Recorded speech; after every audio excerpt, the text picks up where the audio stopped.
Hello guys, welcome again to another segment Yema Confessions. Okay, tine nyaya yatinayo nhasi, nyaya inopisa guys. Ndoda kuti muteerere nyaya iyi and tell me what you think in the comment section. Okay, ngatinzwe nyaya yedu. Mukoma Honest makadini chitupa ndinokumbira mukande musango chaiwo. Ndine mubvunzo wandanga ndichizvibvunza kwenguva yakareba ndichiedza kunzwisisa kuti sei dzimwe hama dzedu dzepedyo dzichishaya tsika kana kufungirawo vamwe. Munhu anenge achiziva kuti tine muenzi pamba auya kuzoshanya kwe1 week kana 3 days chete, asi unotoona kuti vanhu havana kana nyadzi, vanoita bonde vachiziva kuti makangoganhurwa nemadziro chete, vakangoita kosora munext room unotozvinzwa. So zvakaitika ndezvekuda izvi, ndakashanyirawo munin'ina wangu anogara kumusha, imba yakasiyiwa nevabereki, panova ndipo paave kugara nemhuri yake. Saka pangori nekitchen, hozi, then pozoita 4-roomed house inova ndiyo ine mabedroom atairara tichikura. Saka musi wandakasvika first night, vanhu kutondiratidza kufumuka kwavo, dai vakamirirawo vakazotanga maybe after 3 days I would understand. Zvinhu izvi zvakandibata-bata nekuti zvinoratidza kusava nebasa nevanhu, uye zvakandinyadzisa zvekuti handikwanise kuzvikangana. Muone, ndakanga ndauya kumusha kuzoshanya kwezuva 1 chete nekuti ndaida kutopfuurirawo nerwendo rwangu. Apa mugoona handiwanzoshanyi kuita kwazvo, apa ndaingoda pekurara chete. Takatotandara semhuri, asi usiku ndakazonzwa zvinhu zvandisina kufungira kuti ndichazenge ndichizvinzwa usiku hwachona ihoyo. Ndakatanga kunzwa kuchema zviri pasi pasi kubva munext room yairara mufana wangu. Pekutanga ndakafunga kuti ndiri kungofungira, asi sezvo nguva yaifamba ndakachonyatsoona kuti ndanga ndanzwa chaizvo. Ini ndakanga ndakarara mune imwe imba, asi pfungwa dzangu dzakanga dzisingagadzikane nekuti ndainzwa kusekera pasi, kurira kwemubhedha nekugomera. Pekutanga ndaitomboti asi pane arwara imomo, asi ndakazobatanidza metsi dzachona ndikaona, ndichizvibvunza kuti ko asi havandinyare here. Shuwa pamberi pemuenzi kusandifungirawo kuti ndainge ndakarara musame building, chero hedu tainge takadhivhaidwa nemadziro. Asi zvinoita sekuti iye haana kana basa nazvo. Vakangoramba vachiita zvinhu zvavo sekunge hapana kana munhu ainge aripo. Ndaiedza kushingirira, asi mwoyo wangu wairwadza. Kunyara kwakandibata zvekuti ndakatomboda kutomuka ndibude pamba ndiende, asi kwainge kwasviba uye ndaitya kuti ndaingovaitira noise ndikamakisa. Makuseni acho ndakabuda mumba yandainge ndakarara, ndichiedza kuita sekunge hapana chandakanzwa, asi ndainzwa kunyara nekuti ndaiziva kuti ndainge ndanzwa chaizvo izvo. Mufana wangu akandikwazisa sekunge hapana zvainge zvamboitika, kunge everything was okay. Ini ndakatadza kumutarisa mumaziso nekuti ndaiziva kuti zvandainge ndanzwa zvaisambobuda mupfungwa dzangu. Mubvunzo wangu mukuru waiva wekuti ko vanhu vanorara vachichemedzana nenzira yakadaro vachiziva kuti mumba mune muenzi here, asi vainge vasina kanyadzi. Ko munhu haufungewo here kuti unenge uchikanganisira vamwe vanenge vari musemu imba nemaunenge wakarara? Ndakazongobva pamba ipapo ndichingonzwa kusasununguka. Since that day handichina chido chekushanyira hama dzangu, especially dzekure, nekuti handidi kuzodokerwa ndisati ndadzoka kumba kwangu. Handidizve kuzonzwa zvinhu zvevanhu zvavanenge vachiita usiku. Upenyu hunongoda kuti munhu ave neunhu nekufungirawo vamwe, uye ave nekuremekedza vanhu, especially vanenge vari padhuze naye. Hazvizode kuti uite sekunge mukurarama muri mega panyika. Izvi zvinoratidza kushomeka kweunhu uye kureruka kwepfungwa. Zvakaitwa neyoung brother yangu hazvina kundifadza zvachose, uye handina kuzombomuudza. Asi mukati memwoyo wangu ndinoziva kuti they did what they did on purpose, kusarudza kuita zvakadaro vachiziva kuti vari kukanganisira umwe. Ndinovimba kuti nerimwe zuva vachasanganawo neconfession yangu pano, uye vagozodzidza kukoshesa vamwe nekuzonzwisisa kuti mamwe maitiro anofanirwa kuitwa in private without disturbing the third person. Ndo nyaya yangu iyi mukoma, mondiudzawo kana muchinge mazoiposta.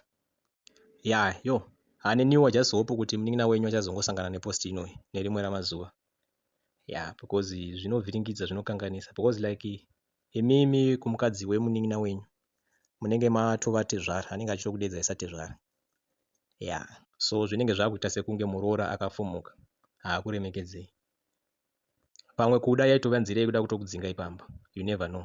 Nyaya yedu inotevera yakamira yakadai. Ndiri panguva yakaoma mukoma Honest, yekusaziva kuti ndinofanira kuita sei muupenyu hwangu. Ndine makore 18 uye ndava nemwedzi yakati wandei ndichidanana nemurume wandiri kudanana naye, wandakasiyana naye ne20 years. I mean 20 good years.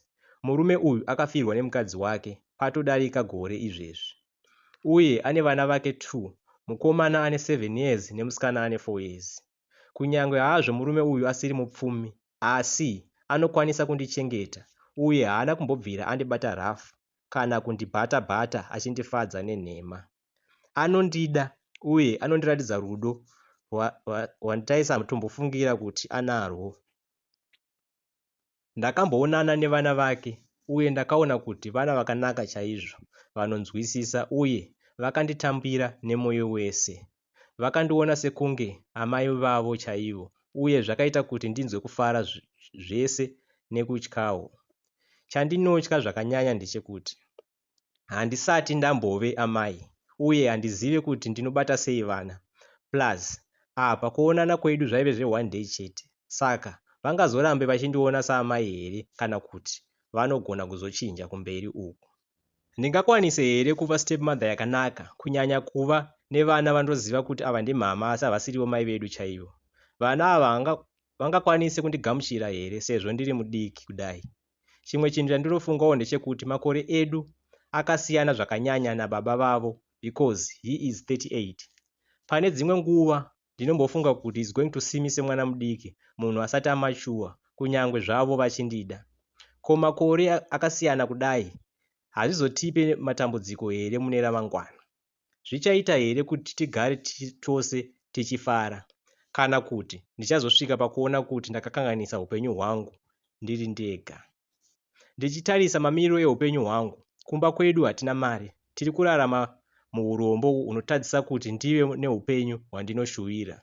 Murume uyu haasi mupfumi asi ari kundibatsira zvakanyanya, nekuti even family yangu anoipa mari. Uye pasina iye upenyu hwepamba pedu hunenge husina kumira bho. Saka kana ndafunga kumuudza kuti handichada, ndinenge ndiri kutangazve upenyu huya hwekutamburira, uye handizive kuti mhuri yangu ingararame sei pasina rubatsiro rwake. Chokwadi ndechekuti ndoda murume uyu, asi ndichiri nemibvunzo yakawanda mupfungwa dzangu. Pane rimwe divi ndinonzwa sekuti ndakamuwana murume anondida uye anokwanisa kundichengeta, asi pane rimwe divi ndinotya kuva stepmother ndichiri mudiki kudai.